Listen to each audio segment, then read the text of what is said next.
Welcome back. Let's start by creating a ticket. You can do this using the menu on the left. Navigate to Portal, Create Ticket. Here you can choose between different ticket types, such as incident or quick ticket. However, for this example, we will return to the Launchpad and use the quick access point instead. You will be redirected directly to the quick ticket interface. Now enter a title for your ticket. The mandatory fields will immediately be highlighted in red. So, for the next step, we will choose Demo User 1, under User. This is important, so that you can see your ticket in your inbox later. To the right, you can select an appropriate category for your ticket.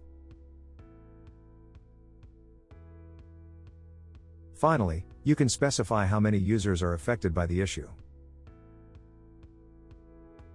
You can also add a detailed description, or attachments if needed.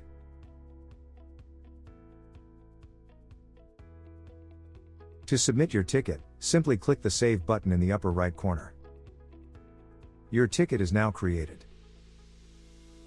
To view your ticket, go to Service Operations, All Open Incidents. You can learn more about this in the next video. And, as always, if you have any questions, please do not hesitate to contact us.